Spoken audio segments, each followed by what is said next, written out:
మొదటి సమూయేలు గ్రంథంలో 18వ అధ్యాయంలో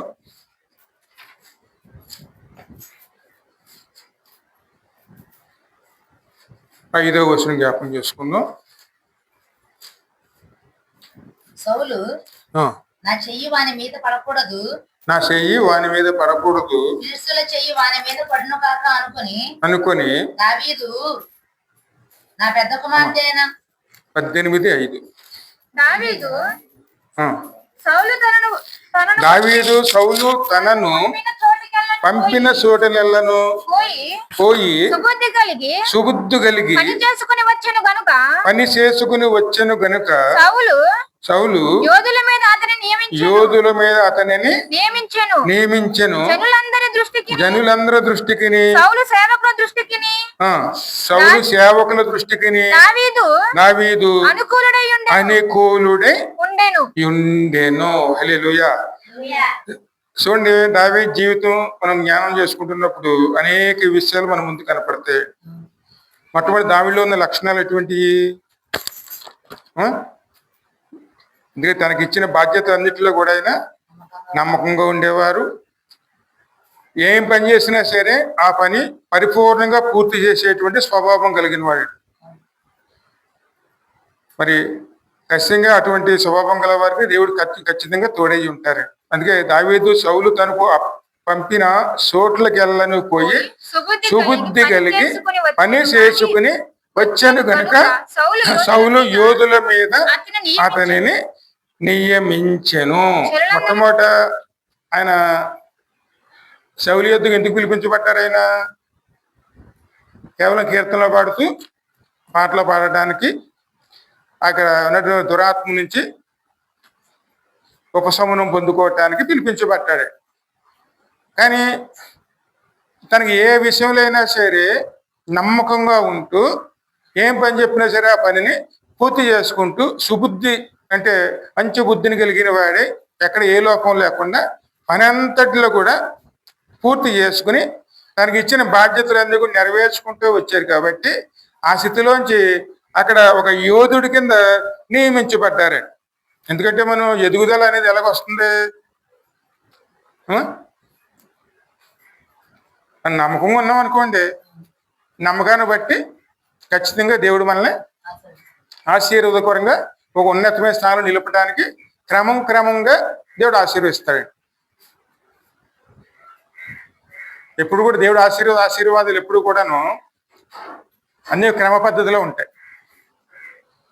దేవుల్లో మనం ఎదగాలంటే దేవుడు మనకి ఏ బాధ్యత ఇచ్చారో ఆ బాధ్యతలో నమ్మకంగా ఉంటూ సుబుద్ధి అంటే ఎక్కడా కూడా ఎటువంటి పొరపాట్లు లేకుండా, మన ఇష్ట ప్రకారం కాకుండా, అక్కడ యజమాని చిత్త ప్రకారం మన లోపం లేకుండా, ఎటువంటి వక్ర బుద్ధి లేకుండా అవన్నీ కూడా పరిపూర్ణంగా పూర్తి చేసుకుని వస్తూ ఉండేవాడు. కాబట్టి యజమాని అయినటువంటి సౌలు దృష్టిలోను, సౌలు దగ్గర ఉన్నటువంటి సేవకుల దృష్టిలోను అందరూ కూడా అనుకూలంగా ఉండేవాడండి. ఎందుకంటే ఎవరైనా ఏదైనా పని చేయాలో చెప్పాలనుకున్నారనుకోండి, మొదట ఎవరు గుర్తుకొస్తారు? దావీదే గుర్తుకొచ్చేవాడు. అంటే నోట్లో నాలుగుగా మారిపోయాడు. ఎందుకంటే ఎదగాలంటే మొట్టమొదటి ఏం చేయాలి? లోబడే మనస్తత్వం ఉండాలి. అటువంటి స్వభావం గలవాడు ఒక స్థాయిలోకి ఎదుగుతూ వచ్చాను గనుక నియమించెను.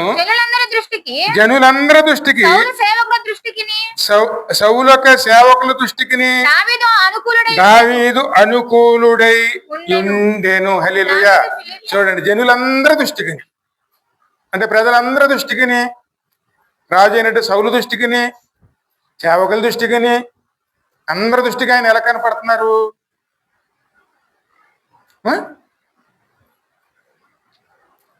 మిక్కిలి అనుకూలుడుగా. ఏ బాధ్యతని చెప్పాలనుకుంటే మొట్టమొదటి ఎవరు గుర్తుకొస్తున్నారు?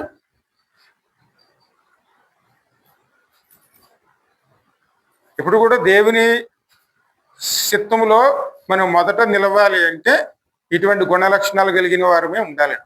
దేవుడు వాడుకోవాలి మనం. ఖచ్చితంగాను ఈ అనుభవం అంతా కూడాను దావీదుకి దేవుడి శిక్షణలోకి నడిపిస్తున్నాడు. అంటే రాబోయే రోజుల్లో రాజుగా మార్చడానికి, అంటే దేవుడు ముందుగానే అభిషేకించారు కదండి, ఆ బాధ్యతను ఇవ్వటానికి ఖచ్చితంగా శిక్షణ అనేది దేవుని ద్వారా జరుగుతుంది. ఒక ఉన్నతమైన బాధ్యతలోకి వెళ్ళాలంటే దానికి తగిన ఆ బాధ్యత అప్పచెప్పడానికి శిక్షణ కూడా మనకు అవసరం. ఇప్పుడు దావీదు రాజు కింద అభిషేకించబడ్డాడు. ఆ బాధ్యత ఇవ్వాలంటే దేవుడు అక్కడ ఖచ్చితంగా శిక్షణ పొందుకోవాలి. ఆ శిక్షణలో నిలవాలంటే మనం కూడా నిలిచి ఉండాలి, అందులో నిలిచి ఉండాలి. దేవుని చేతిలో మనం ఖచ్చితంగా నడుచుకోవాలండి. ఎందుకంటే పూర్వం చూడండి, మోసగోడమైనటువంటి యాకోబుని మార్చడానికి ఎక్కడ పంపించాడు? పరమ పిసినారైనటువంటి లాబాని వద్దకు పంపించాడు. ఆయన ఊరిని ఎవరికి భోజనం పెట్టడు, అటువంటి ఆయన దగ్గరికి పంపించాడు. మోసంతో లాక్కుని తిందామనుకునేటువంటి స్వభావం కలిగిన వాడైనటువంటి యాకోబులో మార్పు రావడానికి పరమ పిసినారి కింద ఉన్నటువంటి లాబాని వద్దకు పంపించి అతనిలో మార్పు వచ్చే విధంగా దేవుడే శిక్షణని ఇచ్చాడు. అదేవిధంగా పరమ కోపిష్ఠుకున్నటువంటి మోసేని సాధు గుణము గలవాడు, సాత్వికుడు అనే విధంగా అతన్ని 40 సంవత్సరాలు ఒక యాజకుడి దగ్గరికి దేవుడు పంపించాడు.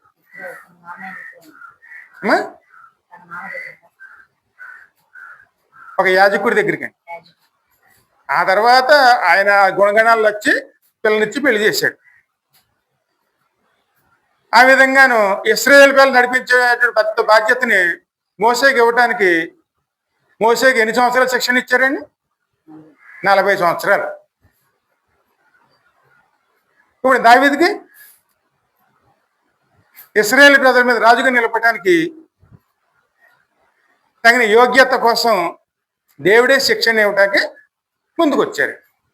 ఇప్పుడు రాజు దగ్గర ఒక్కొక్క బాధ్యతను ఆయన ముందు పెడుతూ అందరూ నమ్మకంగా ఉండే విధంగాను దావీదుని నడిపిస్తున్నారు. మనము కూడాను ఒక ఉన్నతమైన స్థాయిలోకి రావాలి అంటే ఖచ్చితంగా దేవునికి మనం అనుకూలంగా నిలిచేవారు ఉండాలి. దేవునికి మనం లోపడకుండా మన స్థాయి పెరగాలి, మనం ఉన్నతమైన స్థాయికి రావాలంటే అది అవ్వదండి. దేవుడు అందరికీ దేవుడు ఉన్నత స్థాయిలో చూడాలని చూస్తారు. కానీ లోబడే వాళ్ళు ఎంతమంది, లోబడని వారు ఎంతమంది? లోబడ్డాం అనుకోండి మన స్థాయిని దేవుడు ఇచ్చిస్తూ ఉంటారు. కానీ మనం ఈ లోక విషయాల్లో పడిపోయి మనం దేవునికి లోబడలేదనుకోండి మన స్థాయి అదే కాబట్టి ఆ స్థాయిలోనే ఉండిపోతాం, అధమ స్థాయిలోనే ఉండిపోతాం. లోబడాలి. ఆ సమయంలోనే ఫిలిప్పీయుడి మీదకి ఈయన యుద్ధానికి వెళ్ళాడు. ఏ ఫిలిప్పీయుడు? గొలియాతు మీదకండి. అందులో జయాన్ని పొందుకున్నాడు. దావీదు ఫిలిష్తీయుని హతము చేసి తిరిగి వచ్చినప్పుడు స్త్రీలు ఇశ్రాయేలుల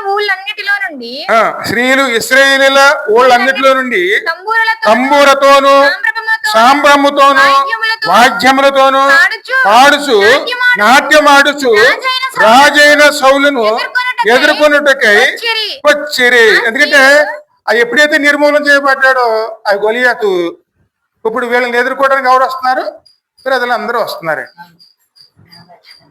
అందరూ వస్తున్నారు. ఊళ్ళలో ఉన్నటువంటి స్త్రీలు అందరూ కూడా తంబూరులతోనూ నాట్యాలతోనూ వాద్యములతోనూ కంటి వాద్యములతోనూ ఎదుర్కోవడానికి వస్తున్నారు. ఆ వచ్చినప్పుడు పరిస్థితి చూడము. ఇంకను ఆ స్త్రీలు గాన ప్రతిగానములు చేయొచ్చు. సౌలు వేల కొలదియు దావీదు 10,000 కొలదియు శత్రువులను హతము చేసిరని. ఎందుకంటే దావీదు చూడండి, సౌలుని ఇద్దరు కూడా పొగుడుతున్నారండి, దావీదుని సౌలుని. ఆ ప్రజల దృష్టిలో ఇక్కడ ఇద్దరు వీరులే. కానీ ఏ విధంగాను? రాజుకేమో 1000 కొలది అన్నారు, దావీదుకేమో 10,000 కొలది అన్నారు. అంటే దావీదు ఏ విధంగా వారు మనసు తోసుకున్నాడు? అందుకే మన దృష్టి ఎవరి మీద ఉంటుంది? రాజు మీద ఉంటుందా, సామాన్యుడి మీద ఉంటుందా? కానీ మనం ఓ స్థాయిలోకి రావాలంటే మన గుణగుణాలు కూడా ముఖ్యమండి. సుబుద్ధి కలిగిన వాడి ఎక్కడికి వెళ్ళినా సరే ఆ పనిని పూర్తి చేసుకుని నమ్మకంగా తన పని అంతా పూర్తి చేసుకుని యజమాని దగ్గరికి వచ్చి అప్పు చెప్పేవాడు. అటువంటి బుద్ధి కలిగిన వాడు ఏ పని నిర్లక్ష్యం చేసేవాడు కాదు. అందుకే అందరికీ దృష్టి ఇప్పుడు దావీదు మీద ఉంది. దావీదుని ఒక ఉన్నతమైన స్థాయిలో చూస్తున్నారు. అందరూ కూడా ఎంతో నమ్మకంగా ఆయన మీద నమ్మకం పెట్టుకుని ఉన్నారు. అందుకే ఆయన హెచ్చించేటప్పుడు ఎలా హెచ్చిస్తున్నారండి? 10,000 కొలది. ఎప్పుడైతే ఇలాగ దేవుడు తోడే నడిపించి చేస్తున్నాడు, ప్రజలందరూ హెచ్చించారు. సౌలులో ఏమొచ్చింది? ఆ మాటలు సౌలకు ఇంపుగా నుండనందున అతడు బహుకోపము తెచ్చుకొని, ఎందుకంటే మన ముందే మన స్థాయి కింద ఉన్నవాడిని పొగిడితే మన ఆలోచన ఎలాగుంటుందండి? ఎంతగా మనం పైకి నవ్వు ముఖం పెట్టుకున్నా లోపల ఏముంటుంది మనకి? అసూయ అండి, విసప సూపు. అప్పుడు ఆయన బుద్ధి మారిపోయింది. కోపము తెచ్చుకుని దావీదునకు 10,000 కొలదనియు నాకు 1,000 కొలది అని స్తుతులు దావీదుకు 10,000 కొలదనియు నాకు 1,000 కొలదనియు స్తుతులు పాడిరే, రాజ్యము తప్ప మరి ఏమీ అతడు తీసుకొనడు అనుకొనెను. నాటి నుండి సౌలు దావీదు మీద విషపు చూపు నాటి నుండి సౌలు దావీదు మీద విషపు చూపు చూపెను. చూడండి, అసూయ ఎటువంటిది? ఎన్ని ఉన్నా ఏమి ఉన్నా మనకి దేవుడు తోడై ఉంటే ఏనాడు కూడా మన స్థాయి ఉన్నతమైన స్థాయిలోనే ఉంటుంది.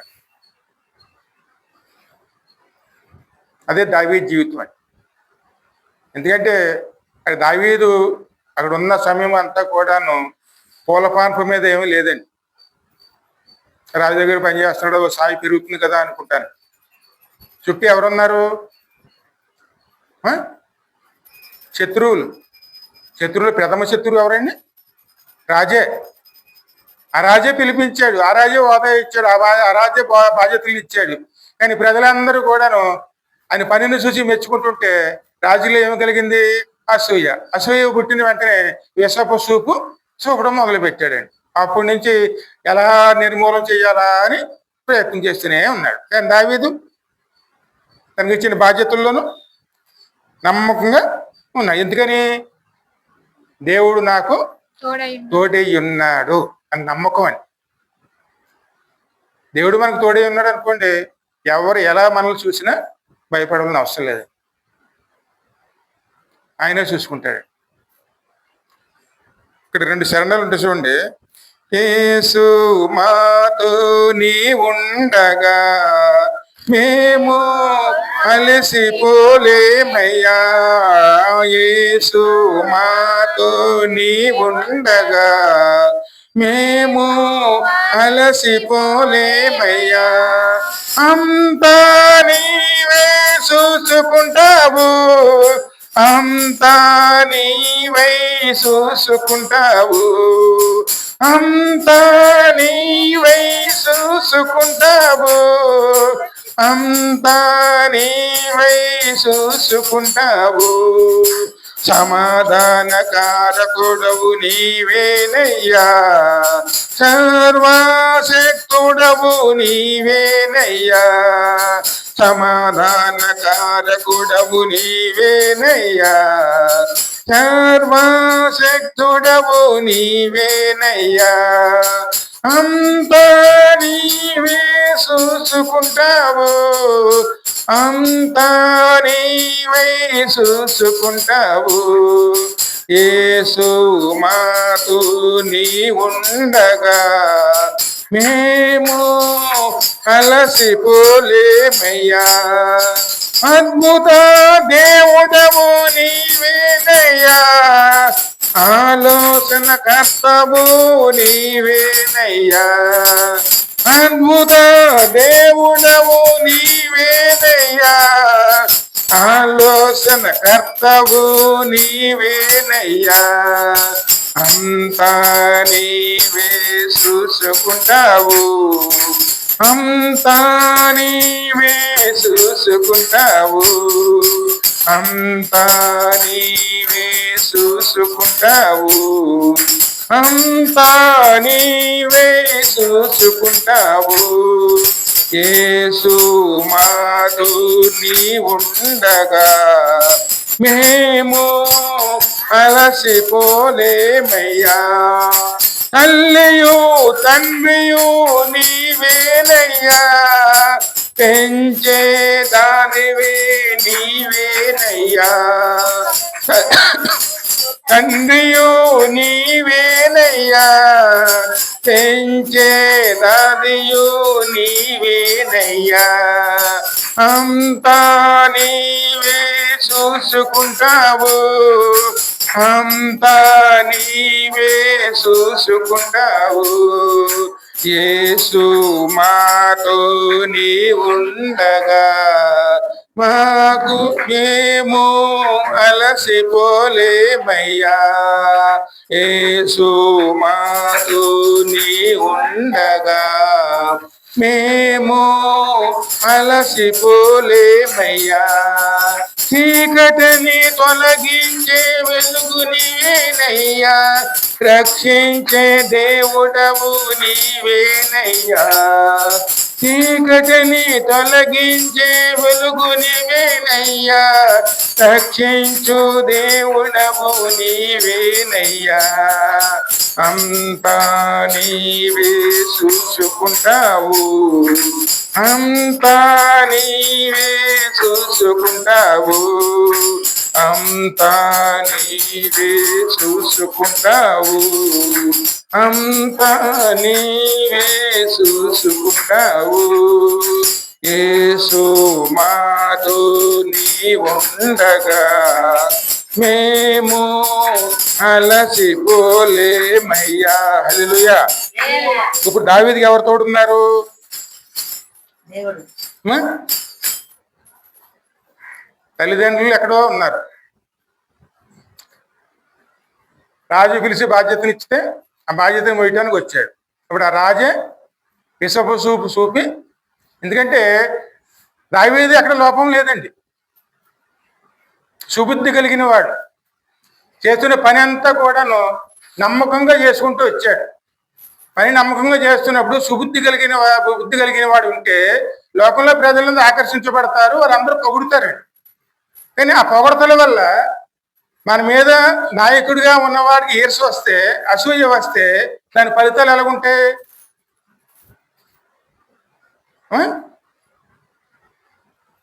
అప్పుడు కూడా ఆయన తనకున్న సుబుద్ధిని వదిలిపెట్టలేదండి,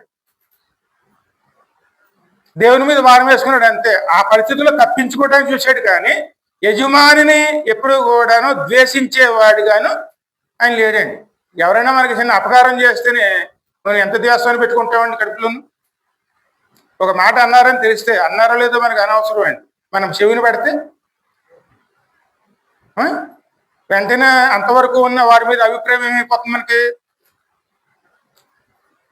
వెంటనే మారిపోతుంది. అన్నారా అంటే చాలు.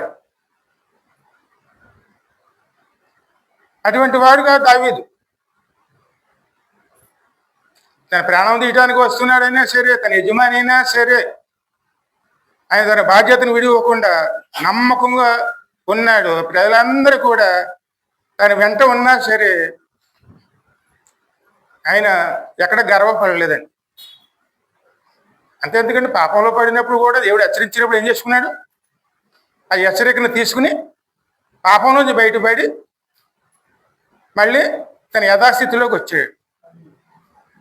అందుకే దేవుడిచ్చే సాక్ష్యం ఏంటి ఆయనకి? నా హృదయానుసారుడు, క్రీస్తును పోలి నడుచుకునేటువంటి స్వభావం కలిగిన వాడని అర్థం.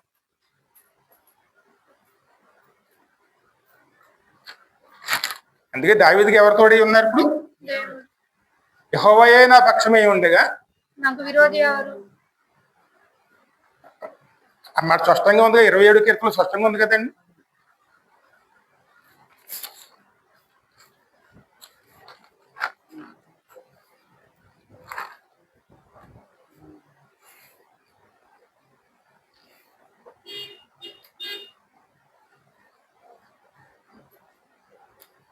ఒక చరణం చూడు పై. యెహోవా నాకు వెలుగును రక్షణ అయి ఉన్నాడు. యెహోవాయే నాకు వెలుగును రక్షణ ఉన్నాడు. నేను ఎవరికి భయపడుదును? నేను ఎవరికి భయపడుతును? యెహోవా నా ప్రాణ దుర్గము. యెహోవాయే నా ప్రాణ దుర్గము. దుర్గము. ఎవరికి వెళుతును? నేను ఎవరికి వెరుతును? అటువంటి పరిస్థితుల్లోనే ఎన్నో ఎదుర్కొన్నాడు, 1, 2 కాదండి. అప్పుడు ఈ చనా కీర్తనలో ఆ స్థితిలో ఉన్నప్పుడు కన్న కొడుకు కూడాను విరోధిగా మారి చంపడానికి ప్రయత్నం చేస్తున్నప్పుడు కూడానే ఇటు ఎన్నో కీర్తనలు రాశాడు. కానీ ఎక్కడా కూడా ఆయన తొందరపాటి వాడు మాత్రం కాదండి, సుబుద్ధి కలిగిన వాడు.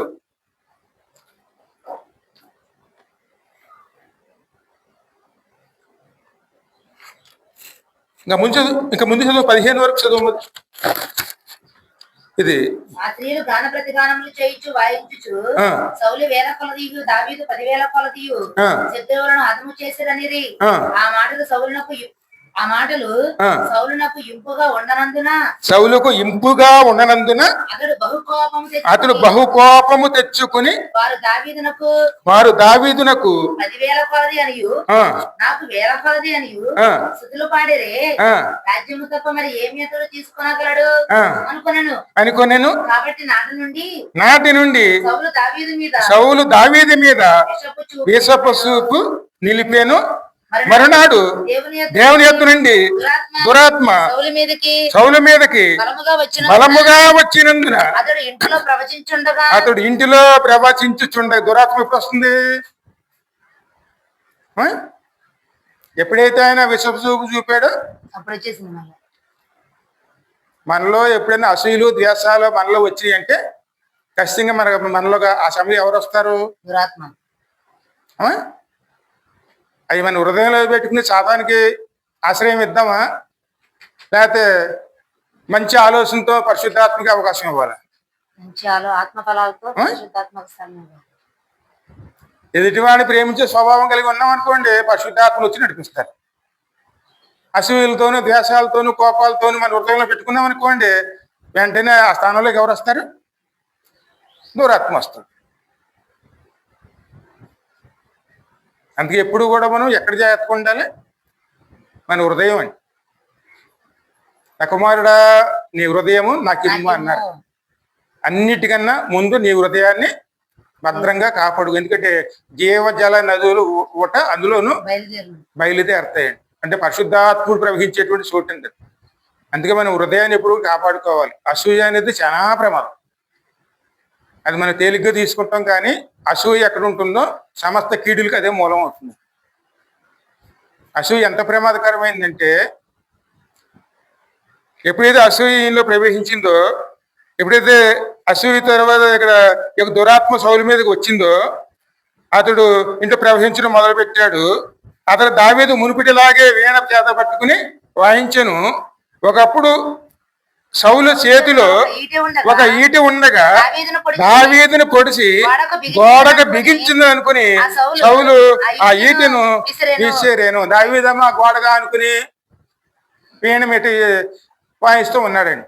ఈయనకి దురాత్మ పట్టుకుంది, వాయిస్తూ ఉన్నాడు. తన పనిలో బాధ్యతలు నెరవేర్చడానికి సిద్ధంగా ఉన్నాడు, పని చేసుకుంటున్నాడండి. కానీ ఈ సౌలులో ఏముంది? అసూయ. ఎలాగైనా చంపేద్దాం, ఎలాగైనా నిర్మూలన చేసేద్దాం అని చెప్పి ఆయన చేతిలోని ఈటి పెట్టుకుని గోడకు నుంచి ఉన్నాడు కదా, గోడకు దిగ్గొట్టేద్దాం అని చెప్పి ఈటి ఇసిరాడు. ఒకసారి కాదు, 2 సార్లు. అయితే అది తగలకుండా తప్పించుకున్నాడు. అయితే యెహోవా తనని విడిచి దావీదునకు తోడైండుట చూచి సౌలు దావీదునకు భయపడను. అక్కడ దేవుడు తోడలేకపోతే ఆ సమయంలో ఏమైపోయాలి? ఆయన ఒకసారి కాదు 2 సార్లు యెహోవా అతనికి తోడై ఉన్నాడని తెలుసుకున్న తర్వాత సౌలు దావీదునకు భయపడెను.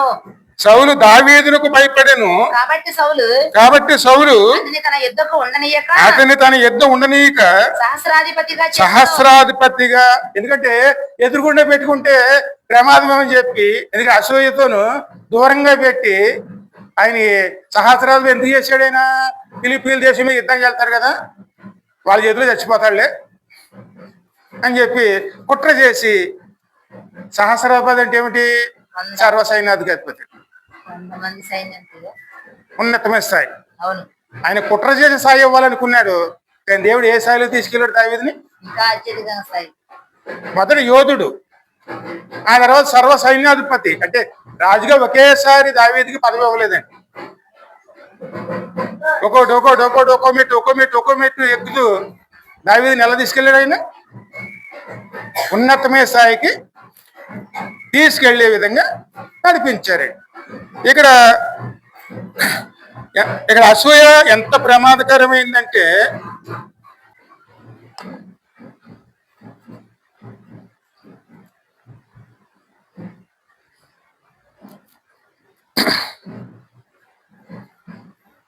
ఇప్పుడు మన 18వ అధ్యాయంలో 14 వచ్చిన చదువు. మరియు దావీదు సమస్త విషయములో సుబుద్ధి కలిగి ప్రవర్తింపగా యెహోవా అతనికి తోడుగా ఉండెను. దావీదు మిగుల సుబుద్ధి గలవాడి ప్రవర్తించుట సౌలు చూసి మరీ అధికముగా అతనికి భయపడేను. భయం ఎవరికి వస్తుంది?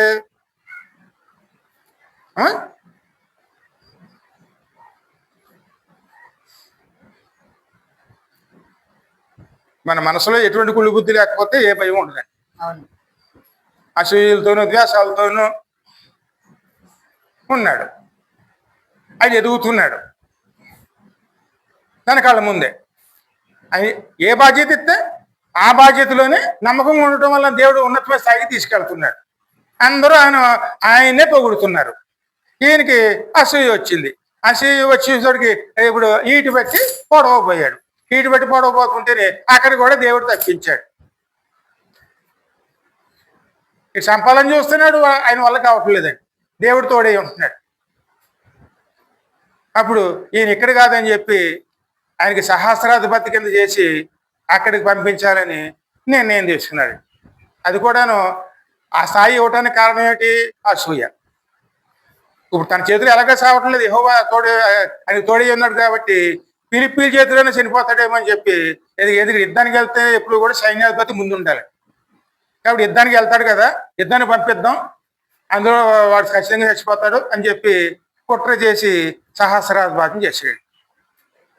మన ఆలోచనలు వేరు, దేవుని ఆలోచనలు వేరే. ఇంకా నీతిమంతుడికి ఎన్ని ఆపదలు వస్తాయండి? ఆ మాట మీరు 57 కీర్తన మొదటి 4 వచనాలు చూడము. దేవా నీ కృప చొప్పున నన్ను కరుణింపము. దేవా నీ కృప చొప్పున నన్ను కరుణింపము. నీ వాత్సల్య బాహుళ్యము చొప్పున అతిక్రమం తుడిచివేయము. 51 57. నన్ను కరుణింపుము దేవా, నాకు నీ శరణు తెచ్చి ఉన్నాను. ఈ ఆపదలు తొలగిపోవు వరకు నీ రెక్కల నీడనే శరణజొచ్చి ఉన్నాను. మహోన్నతుడైన దేవునికి మొరపెట్టుచున్నాను. నన్ను రక్షించు. ఇప్పుడు ఈ స్థితిలో ఎవరిని ఆశ్రయించాడు ఆయన? మనకి ఇబ్బందికర పరిస్థితులు వస్తే ఎవరిని ఆశ్రయించాలి? ఆ కిందకి వెళ్తే ఉంటుందండి. నీతిమంతుడికి వచ్చే అనేక ఆపదలు వస్తాయి. ఆపదలో కాపాడేది ఎవరు? దేవుడేనే. ఇవన్నీ రావడానికి కారణం ఏంటి? అసూయ. అమ్మ ఇందాక చదువు, మరి వస్తే చదువు 27 సామెతల అధ్యాయంలో 4వ వచనం.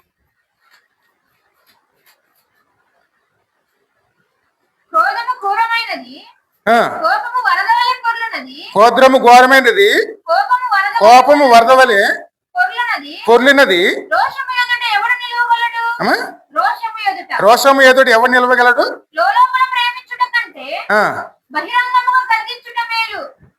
ఆ స్థితిలోనండి.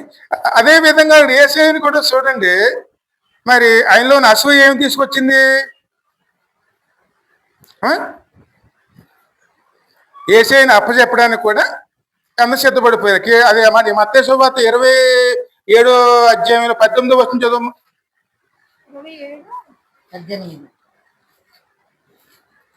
చెప్పలేను. కాబట్టి జనులు కూడి వచ్చినప్పుడు నాకు ఆ, నేనెవరిని విడుదల చేయవలెనని నేను ఎవరిని విడుదల చేయవలనని మీరు కోరుచున్నారు? మీరు కోరుచున్నారు. బరబ్బనా బరబ్బన లేక లేక క్రీస్తునబడిన యేసునా ఆ, అని వారిని అడిగాను. ఆ, ఏలయనగా వారు ఏలయనగా వారు అసూయ చేత అసూయ చేత ఆయనను అప్పగించితిరని ఆయనను అప్పగించితురని అతడు ఎరిగి ఉండెను. చూడండి. ఎందుకంటే అసూయ అనేది మనలో ప్రవేశిస్తే మేము గుడ్డివారం అయిపోతామండి. 34:19 నీతిమంతునికి ఆపదలు గురించి. అదే ఆయన రాసిన కీర్తనలోనే ఉంటుంది. అదేనయ్యా 34:19. ఎందుకంటే ఆపదలు అనేక వస్తాయి, కానీ ఆశ్రయం ఎవరి దగ్గర ఉండాలి? దేవుని దగ్గర.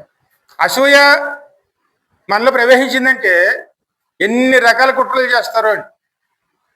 కనుక దేవుని కుమారుని కూడాను శిలువుకి అప్పచెప్పడానికి కారణం, అది ప్రధాన కారణం ఏమిటి? మళ్ళీ అసూయ. ఎందుకని? ఈయన వచ్చే అద్భుతాలు చేస్తున్నాడు, అనేక మందికి స్వస్థతలు వస్తున్నాయి, ఈయన అందరూ చూడటం మానేశారు, ఈ ప్రధాన యాజకులకి దగ్గరికి ఎవరు వెళ్ళటం మానేస్తున్నారు, అందరూ యేసయ్యనే దగ్గరికి వస్తున్నారు. అసూయలతోనూ ద్వేషాలతోనూ కడికి ఈయన ఎలాగైనా సిలువ వేయాలని చెప్పి, చంపించేయాలని చెప్పి వాళ్ళు అందుకు కుట్ర చేసి కడికి ఎక్కడికి తీసుకెళ్లారండి? రాజు అది తీసుకెళ్లి నేరాలు మోపి సిలువ వేసేవారు కూడా వాళ్ళు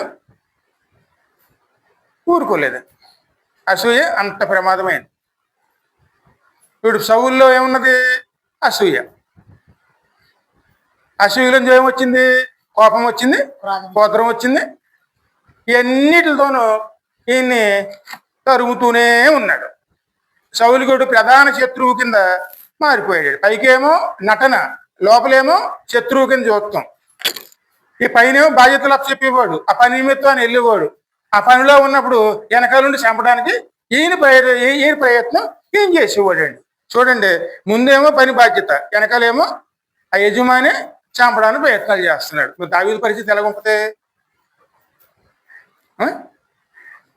ఆ స్థితిలో మనం ఉంటే ఎలా ఉంటామండి?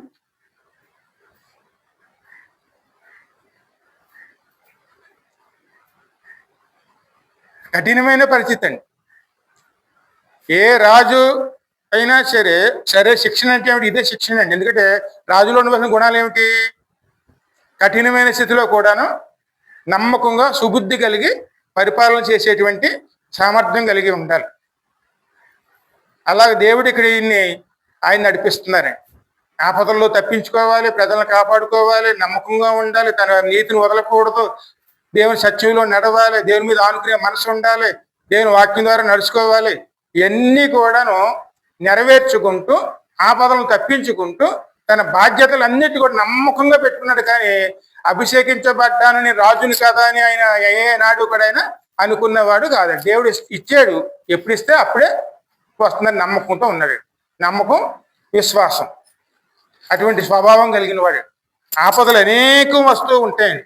ఇంకా ముందుకు వెళుతూ చూడండి,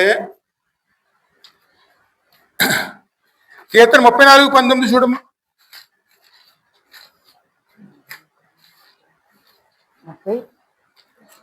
34:19.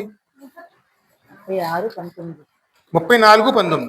నీతిమంతుని కలుగు ఆపదలు అనేకములు అన్నిటిలో నుండి అన్నిటి నుండి యెహోవా వానిని ఆ, విడిపించును. ఆ, ఆయన వాని ఎముకలన్నిటినీ కాపాడును, వాటిలో ఒక్కటైనా విరిగిపోదు. అంటే దేవుని కాపుదల ఎలా ఉంటుంది? దేవుని కాపుదలేనండి దావీదు కాపాడింది. ఆ స్థితిలోనే ఇంకా ఎటువంటి కుట్రలు చేసేవాడంటే ఆయన మొదటి సమయాలు 18:28 చూడము.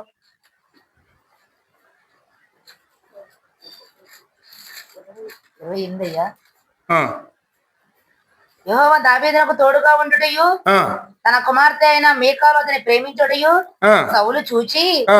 దావీదునకు మరి ఎక్కువగా భయపడి. ఎందుకంటే అంతకుముందు మన కుట్ర చేసాడండి. పెద్ద కుమార్తెను పెళ్లి చేస్తానని చెప్పి నమ్మించాడు, ఇద్దరు పంపించేవాడు, ఇద్దరులో జయాలో వచ్చి మళ్ళీని ఆమెను తీసుకెళ్ళి వేరే వాడికి పెళ్లి చేస్తాడు. మళ్ళీని ఇంకా దేవుడు తోడే ఉన్నాడు. ఈయన ఏం పట్టించుకునేవాడు కాదండి. దేవుడు తోడే ఉన్నాడు. ఇచ్చిన బాధ్యత నమ్మకం ఉంటూనే ఉండేవాడు. కాడికి యెహోవా ఇతనికి తోడే ఉన్నాడు, ఈయన ఎలాగైనా సరే నిర్మూలన చేయాలని చెప్పి రెండో కుమార్తె ద్వారా అయినా సరే ఈయన్ని అంతం చేద్దామని చెప్పి పెళ్లి చేద్దామని నిర్ణయించుకుంటాడు.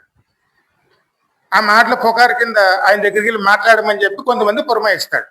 వాళ్ళు వెళ్ళి మాట్లాడితే ఈయన అంటాడు అనమాట, నేనేడు సామాన్యుడిని, ఆయనేమో రాజు, ఆయన పిల్లలు నేను పెళ్లి చేసుకుంటే రాజుకి ఎలాగలుగుతూ అవుతా నేను, అది అంత అనవసరం, ఆలోచన చేయకూడదని చెప్పి అది తోసిపడేస్తాడు. కానీ మాటగా అయ్యే మాటలు తీసుకొని వస్తాడు. ఆ మాట రాజు వద్ద నుంచి కూడా వస్తుంది. ఆయన నిర్ణయించుకోవడం అన్నమాట, నేను ఇలా సౌలుకి పెళ్లి చేస్తాను, కుమార్తె ద్వారా అయినా సరే ఖచ్చితంగా ఈ దావీదుని చంపేద్దామని చూస్తాడు. కానీ ఆ కుమార్తె ఇతను ప్రేమించడం మొదలుపెట్టి ఆవిడ మరీ ఎక్కువ భయపడ్డాడు. ఎల్లప్పుడూ దావీదు మీద విరోధముగా ఉండెను. ఎల్లప్పుడూ దావీదు విరోధముగా ఉండెను. ఫిలిష్తీయులు సర్దారులు యుద్ధమునకు బయలుదేరుచు వచ్చిరి. ఆ, వారు బయలుదేరినప్పుడల్లా దావీదు బహు వివేకము కలిగి ప్రవర్తించుచు రాగా సౌలు సేవకులందరికంటే అతని పేరు బహు ప్రసిద్ధికి ఎక్కెను. చూడండి ఎన్ని కష్టాలు వస్తున్నాయో, ఆపదలు వస్తున్నాయో, ఆపదలో నమ్మకంగా ఉన్నందువల్ల ఆయన పొందుకున్నది ఏమిటి? అంతకంతకు ప్రసిద్ధి పొందుతుంది. మంచి పేరండి. శత్రువుల గురించి పేరు వస్తుంది, ప్రజల్లో పేరు వస్తుంది. కడకే సౌలు కుమార్తె కూడా ఈ పేరును చూసి ప్రేమించడం మొదలుపెట్టింది.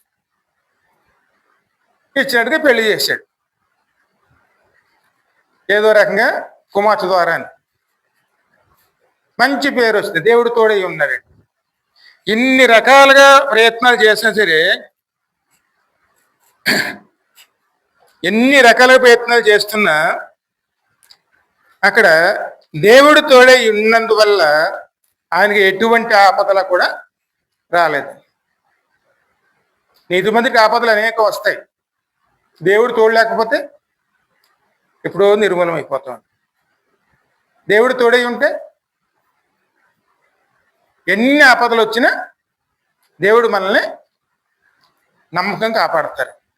ఎందుకు దేవుడు ఉంటే మనకి ఏమొస్తుంది, దేవుడు నమ్ముకుంటే ఏమొస్తుంది, మందిరానికి వెళ్తే ఏమొస్తుంది మనం అనుకుంటూ ఉంటాం. కానీ మందిరానికి వెళ్తే ఏమొస్తుందండి? అందుకే దావీదు 27 కీర్తనలు 4వ వచనం అంటాడు చూడండి,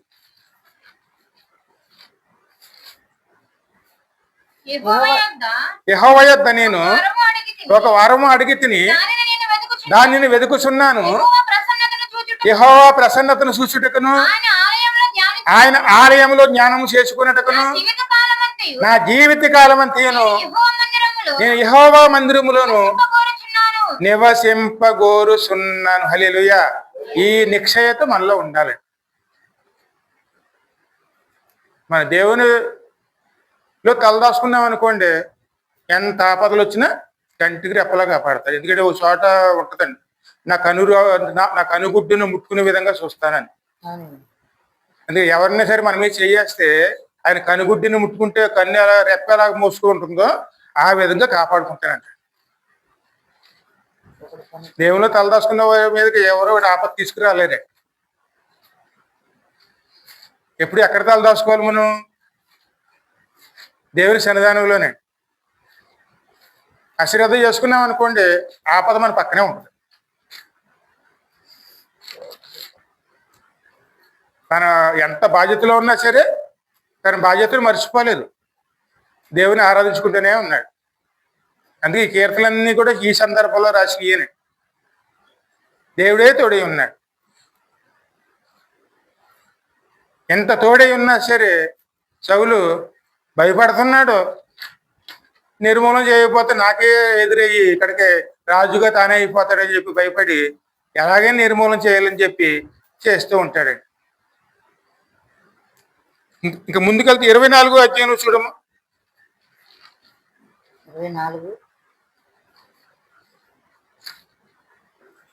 13వ వచనం నుంచి లేదా ముందు సమయంలో 24వ అధ్యాయం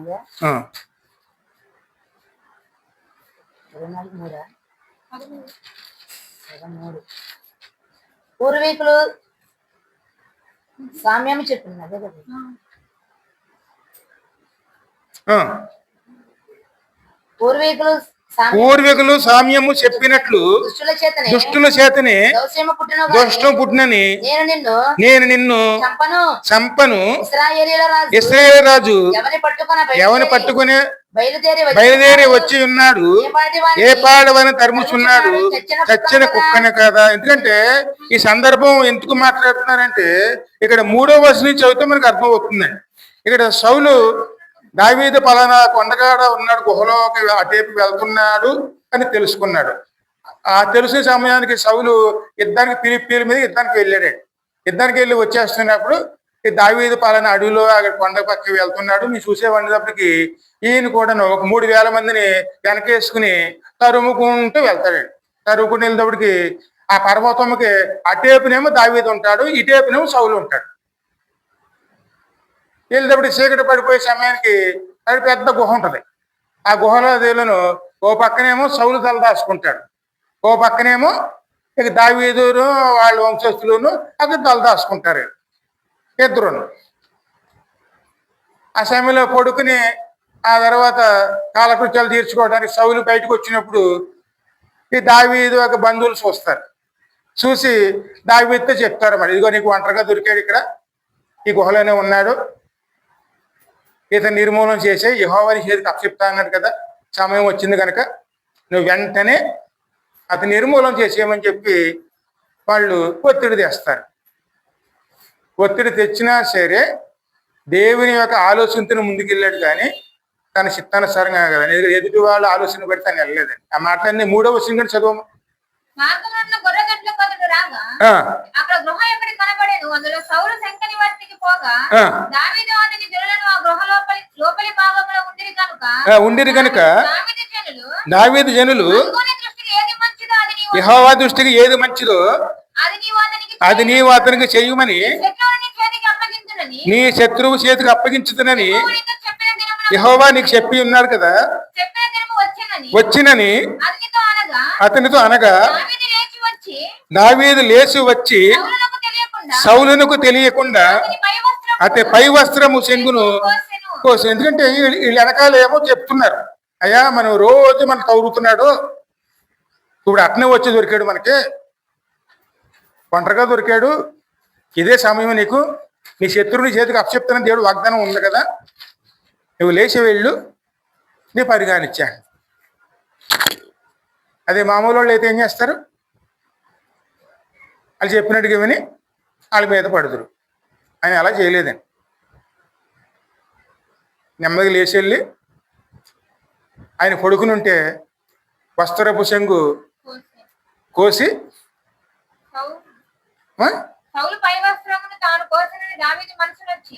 ఎందుకంటే ఆ సమయంలో కూడా ఆయన ఆలోచన చూడండి, వస్త్రపు చెంగు కోస్తేనే బాధపడిపోతున్నాడు.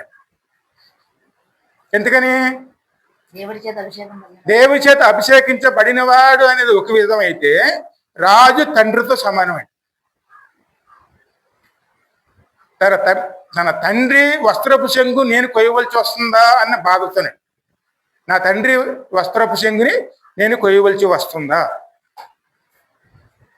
ఆత్మీయంగా ఆలోచించు. దావీదు ఆలోచన ఎలాగుంది, సౌలు ఆలోచన ఎలాగుంది? సౌలు లోకంగా ఆలోచిస్తున్నాడు, అసూయ, ద్వేషం, కోపం వీటిలో ఆలోచించాడు. కానీ దావీదు ఆత్మీయ వాక్యానుసారంగా ఆలోచించాడు. రాజు దేవుడి చేత అభిషేకించబడిన వాడు, దేవుడు అభిషేకించాడు ఆయన్ని. ఆయనకి నేను ఇక్కడ అపకారం తలపెడతానా, నా తండ్రి వస్త్రమనే నేను కోస్తానా, కొయ్యవలసి వచ్చిందే అని చెప్పి బాధపడుతూనే కోస్తాడండి. కానీ ఆయన తలుసుకుంటే కత్తి తీసుకుని ఆ సమయంలో ఆయన చంపేసేవాడే. కానీ ఆయనలో ఏ మనసు లేదు, ప్రతీకారం చేసే మనసు అండి. దైవికంగా ఆలోచించేవారు. ఎప్పుడు కూడా దేవుని బిడ్డలు ఎప్పుడు కూడా ప్రతీకారం తీర్చుకోకూడదు. అవకాశం వస్తే ఏం చేస్తాం మనం?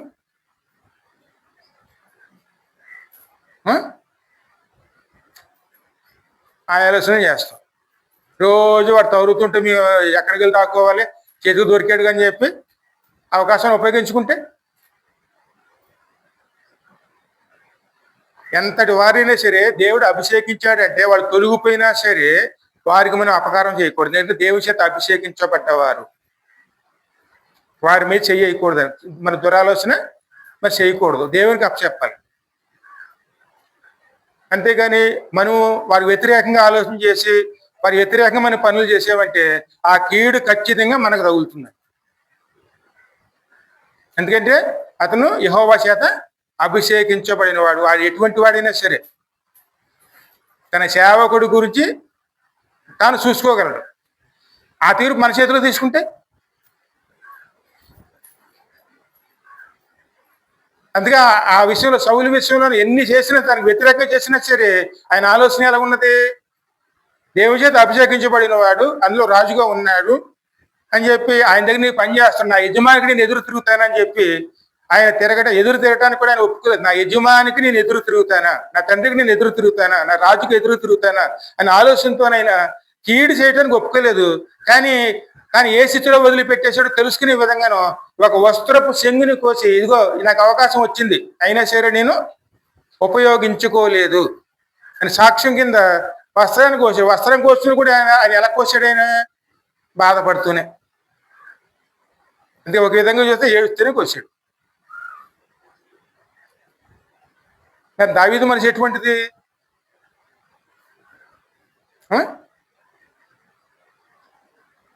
ఒకసారి మన మొదటి పేతురులో స్పష్టంగా ఉంటుందండి. 2వ అధ్యాయం 21 నుంచి చదవమ్మా.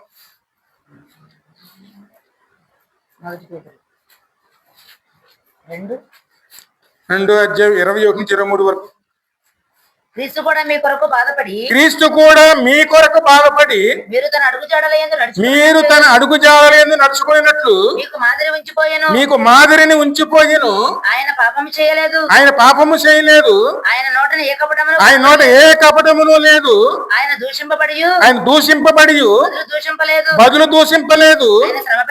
ఆయన శ్రమ పెట్టబడి ఎదిరింపక న్యాయముగా తీర్పు తీర్చు దేవునికి తన్ను తాను అప్పగించుకొని. హల్లెలూయా. చూడండి ఇక్కడ ఎవరిని పోలి ఉన్నాడు దావీదు? ఇక్కడ అచ్చ క్రీస్తులాగా ఉన్నారు కదండి మాదిరిగా. ప్రభు ఏ మాదిరి నుంచారో అదే మాదిరిలో దావీదు ఉన్నాడు. అందుకే నా హృదయానుసారి దేవుడు ఏ ఆలోచనతో ఉన్నారో అదే ఆలోచన ఎవరిలో ఉంది?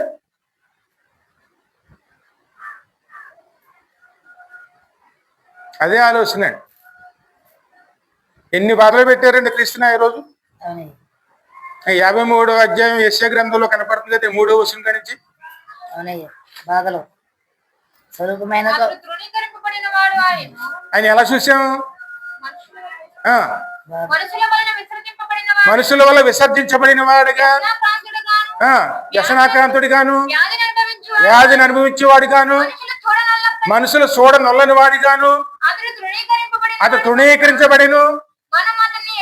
మనం ఎన్నిక చేయకపోతే నిక్షేమగా అతను మన రోగములు భరించెను, మన వ్యసనములు వహించెను. అయినను అతడు మొత్తబడిన వాడిగాను, దేవుని వలన బాధింపబడిన వాడిగాను, శ్రమనందుడి వాడిగాను మనం అతనిని. చూడండి, శుక్రవారం ప్రార్థన చేస్తాం, పాపాలు క్షమించమంటాం, దేవుడి చేసి కృతజ్ఞత తెలియజేస్తాం. కానీ ఆ మర్నాడు నుంచి అదే పాపం మళ్ళీ చేస్తూనే ఉంటాం. నా కోసం ప్రభు మరణించారు అని ఒప్పుకుంటాం, కానీ అంత పశ్చాత్తాపంతో మనం ఆ పని చేయటం మానేస్తున్నామా, లేకపోతే మళ్ళీ అదే పని మళ్ళీ చేస్తున్నాం? అంటే ఒక హక్కు అర్హత అంటారు చూడండి, ఈ చేసే హక్కు నాకు ఉంది, ఎందుకంటే ఆయన మోస్తున్నాడు కదా, మనం చేయొచ్చు కదా అనే విధంగా మనం ఏం చేస్తున్నాం? చేసిన పాపమే మళ్ళీ మళ్ళీ మళ్ళీ చేస్తూ మళ్ళీ గుర్తు చేసుకోవడానికి ఏం చేస్తున్నాం? 53వ అధ్యాయం అన్ని మనం జ్ఞానం చేస్తాం. ఎన్ని చేసినా సరే ఆయన అక్కడ ఎవరైనా దేశించారా? ఒక మాదిరిని ఉంచిపోయిన ఆ మాదిరిలో నడుస్తున్న దావీదండి.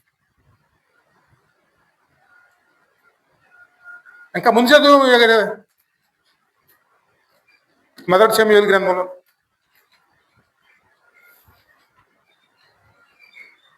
ఇప్పుడు యెహోవా చేత అభిషేకము నొందినవాడు కనుక ఆ, యెహోవా చేత అభిషిక్తుడైన నా ప్రభువునకు నేను నా ప్రభువునకు నేను ఈ కార్యం చేయను. ఈ కార్యము చెయ్యను, యెహోవాను బట్టి అతను నేను చంపను యెహోవాను బట్టి నేను అతన్ని సంపను అని తన జనులతో చెప్పాను. అని తన జనులతో చెప్పెను. ఈ మాటలు చెప్పి ఈ మాటలు చెప్పి దావీదు తన జనులను అడ్డగించి దావీదు తన జనులను అడ్డగించి శౌలు మీదకి పోనీయక చెవుల మీదకు పోనీయక వారిని ఆపెను. అతను ఆపెను. తరువాత సౌలు సౌలు లేచి గుహలో నుండి బయలువెళ్లి గుహలోంచి బయటికి వెళ్లి మార్గమును పోయెను. అప్పుడు దావీదు లెగిసి గుహలో నుండి బయలుకు వెళ్లి నా ఏలినవాడా రాజా అని సౌలు వెనక నుండి కేక వేయగా సౌలు వెనక చూచెను. దావీదు నేలకు సాష్టాంగపడి హల్లెలూయా చేసి ఆయన ఎటువంటి స్వభావం స్పష్టంగా కనపడుతుందండి. లెక్క అయితే దేవుడే చేతికి అప్పచెప్పినట్టుగా ఉందండి. ఈయన చేయకపోయినా ఆయన వెనకాల మనుషులు చేసేస్తారు. తాను చేయటం మానేశాడు, ఎదుటి వాళ్ళని ఆపేశాడు.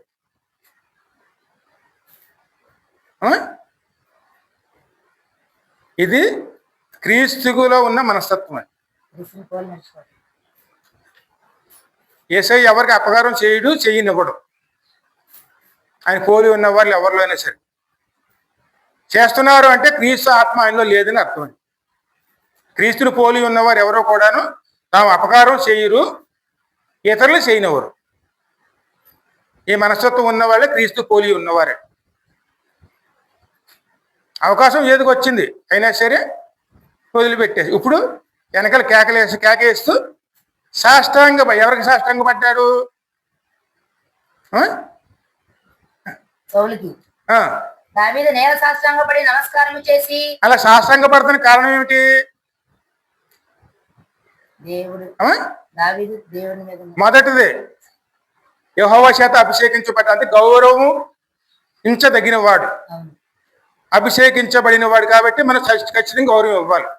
రెండోది ఆయన తన రాజు కాబట్టి రాజు గౌరవం ఇవ్వాలి. మూడో తండ్రిగా చూస్తున్నాడు కాబట్టి తండ్రికి గౌరవం ఇవ్వాలి.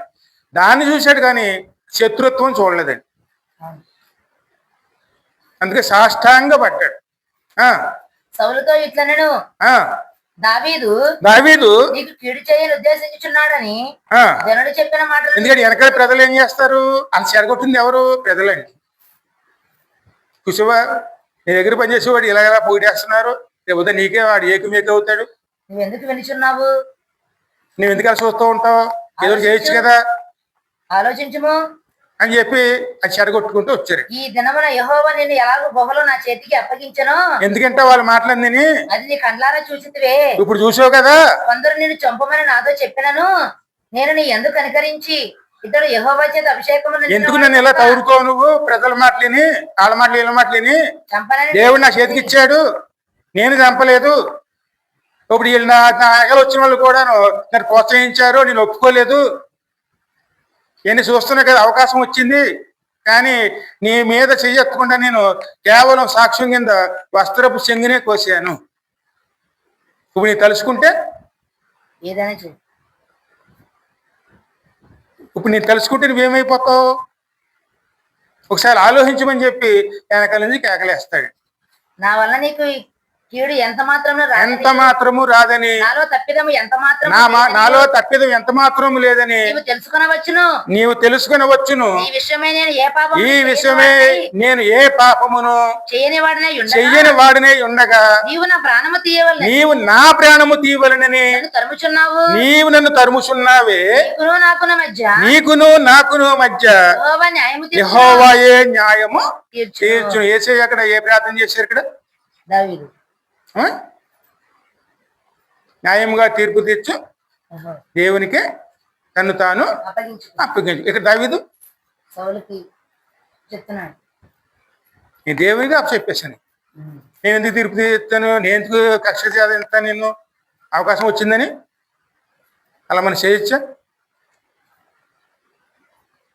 ఎందుకంటే ఒక్కోసారి ఒక సందర్భాలు వస్తాయండి మనకి. అవతల వాళ్ళు మన శత్రువుల యొక్క రహస్యాలు మనకు తెలుస్తాయి. ఆ సమయంలో మనం ఏం చేస్తాం? వచ్చిన అవకాశాన్ని ఏం చేస్తాం మనం? 4 ఊళ్ళో అంతా చాటింపు వేసేస్తాం. నిజమైన క్రైస్తుడు అలా చేయడు. రహస్యం బయట పెట్టడం, ప్రార్థన చేస్తాడు. అవకాశం వచ్చిందిగా అని చెప్పి మనం ఎంతో ఉపయోగించుకోరే.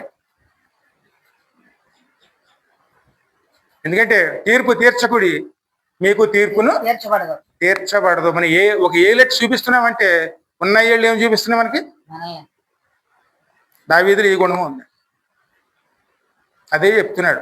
నువ్వు ఎందుకు నమ్ముతున్నావు అయ్యా? ఇప్పుడు చూస్తున్నావు కదా సాక్ష్యం, ఇదిగో నా చేతికి ఇచ్చాడు దేవుడు, కానీ నేను ఉపయోగించుకోలేదు. నేను పాపం చేయలేదు, నీ చేయను కూడా. నేను ఎంత మాత్రం నీకు వ్యతిరేకంగా నేను పాపము చెయ్యను అని చెప్పి గట్టిగా కేకలేసి చెప్పేటప్పటికి వెంటనే సౌలు ఏడవటం మొదలెడతాడు.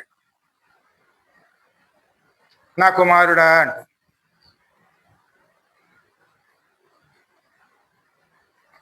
అంటే ఇక దావీదు అలా ఉండటం వల్ల కదండి సౌలు మార్పు రావటం. అక్కడ చదువు అక్కడ, యెహోవా నా విషయమే పగ తీర్చును కానీ నేను నిన్ను చంపను.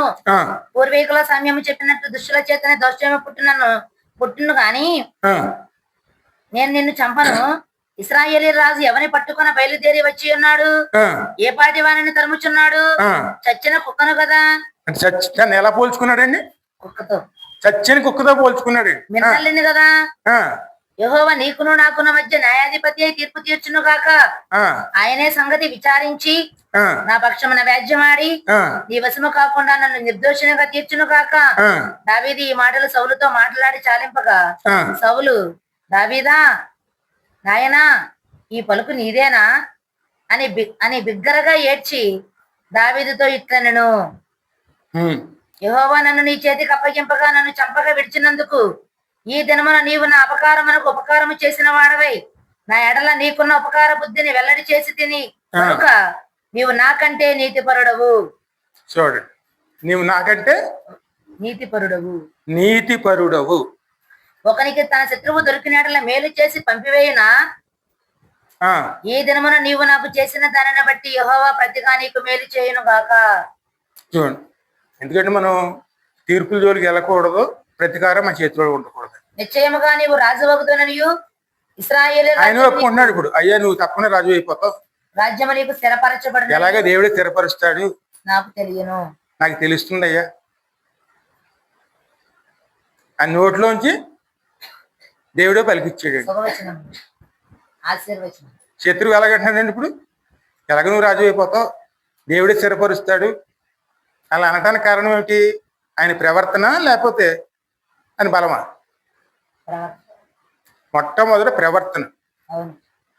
మన ప్రవర్తన బాగుంది అనుకుంటే శత్రువులు ఏమవుతారు? మిత్రులుగా మారుతారు. శత్రువులు చేసుకోకూడదు. శత్రువులు చేసుకోవటం నిమిషం పాటు అండి, కానీ మిత్రులుగా చేసుకోవటం కొన్ని త్యాగాలు చేయాలి. శత్రువులుగా చేసుకోవటానికి మన త్యాగాలు చేయక్కర్లేదు. శత్రువులు మిత్రులు చేసుకోవాలంటే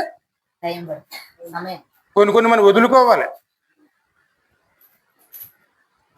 అందుకే దావీదు జీవితాన్ని గుర్తు చేసుకుంటే అలా ప్రతి వస్తువును మనం జ్ఞాపకం చేసుకుంటూ వెళ్తే ఎన్నో విషయాలు ఉన్నాయి. ఇంకా కొన్ని వదిలేసుకుంటూ వచ్చాం. ఆయన జీవితాన్ని జ్ఞాపకం చేసుకోండి, అలా పూర్తిగా చదవండి ఆయన జీవితం అంతా. ఎన్నో విషయాలు ఉంటాయి. చివరిగా మనం ముగించేసుకుందాం. ఈ మాట సామెతలు 20:22 చూడం.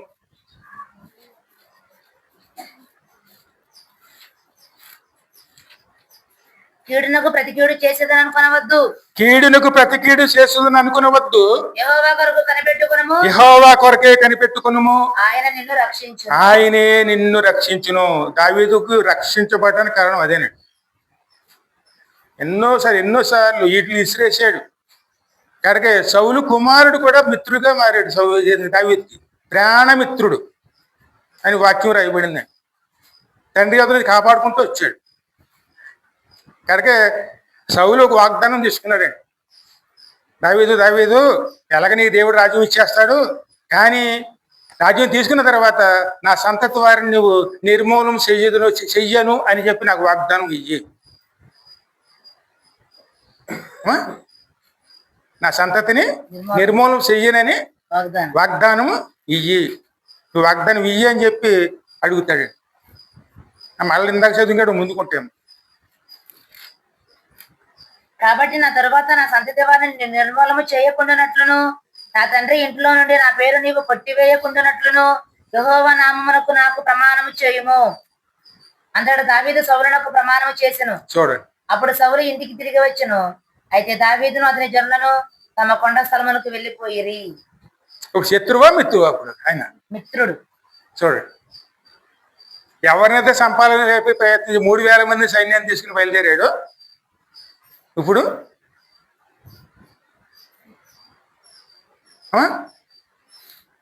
దావీదులో ఉన్న లక్షణం ద్వారా ఏమైంది కనుక మిత్రులుగా మారారు. ఒప్పుకుంటున్నాడు, అయ్యా నా సంతతి నువ్వు నిర్మూలన చేయకు, ఎందుకంటే యెహోవా ఎవరి పక్షం ఉన్నాడు? దావీదు ఒంటరివాడు కాదు, దేవుడు ఉన్నాడు పక్కన. అది గుర్తించింది ఎవరు? సౌలు. నువ్వు దేవుల్లో బలంగా ఉన్నావనుకో శత్రువులు గుర్తిస్తారు ముందు. ఇంకో విషయం చూడండి, యేసయ్య దేవుడు అని అందరూ ఒప్పుకుంటారు, సాతాను ఒప్పుకుని వణుకుపోయిందండి. ఉందా వాక్యంలోను? దావీదు దేవుని కుమారుడా అని చెప్పి నువ్వు నా యొద్దకు ఎందుకు వచ్చి నన్ను నిర్మూలన చేయడానికి అని చెప్పి వణుకుపోతుంది సాతాను. కానీ మనము దేవుని కుమారుడు అంటున్నాము, కానీ కుమారుడు అన్న దానికి మనం ఆయన ఇచ్చే గౌరవం ఇస్తున్నామా? సాతాను వణుకుపోతుందండి. సమయం రాకుండానే నా యొద్దకు అప్పుడే ఎందుకు వచ్చేసి మాట మార్క్స్ 5వ అధ్యాయంలో మొదటి 2-3 వచనాలు ఉంటుందండి. సాతానే వణుకుపోతుంది, మరి మనం ఎందుకు వణుకుపోతలేదు? అది సన్నిధానంలో నిలుస్తున్నాం మనం. ఏ సర్వోన్నతుడైన దేవుని కుమారుడా, నాతో నీకేమి, నన్ను బాధపరచుకోమని దేవుని పేరు. అయ్యో దేవుని సన్నిధేమో మనం వెళ్ళాలేమో అని భయము, భక్తి, భయంతో కూడినటువంటి ఆరాధన మనం చేయగలుగుతున్నామా? ఆనబెట్టుచున్నానని విగ్రహంగా కేకలు వేసను. సర్వోన్నతుడైన దేవుడని ఒప్పుకోవడం సరిపోదండి, ఇవ్వాల్సిన గౌరవం ఇవ్వాలండి. ఎందుకంటే ఆయన ఎవరైనా జీవం గల దేవుడు, ఆయన మరి ఆరాధించడానికి వస్తున్నాం. అందుకే ప్రతి క్షణము కూడా భయము, భక్తితో ఆరాధించేవారునే ఉండాలండి. సాతానే గనగడ ఉండుతో దేవుని కుమారుడిని ఒప్పుకున్నాడు, మరి మనం ఒప్పుకోవడానికి మనం ఎంత వారం అంటే ఒప్పుకున్న దాన్ని ఎలా పెట్టాలి, ఏ విధంగా పాటించాలి? భయముతోను భక్తితోను. భయము భక్తి లేకపోతే మన భక్తి మనం రక్షించదండి. అందుకే భయముతో ఉన్నాడు, భక్తితో ఉన్నాడు కాబట్టి చేతికి దొరికి శత్రువు చేతి ఏం చేశాడు? ఆయన దేవునికి భయపడ్డాడు, తాను సాష్టాంగ పడ్డాడు. అందుకే ఆయనలో ఉన్న లక్షణం ఏంటి? గొప్ప లక్షణం అండి. అందుకే నా హృదయానుసారుడు, ఇటువంటి వారి కోసం ప్రభు వచ్చారు. సరే, చిన్న ప్రార్థన చేసుకుందాం.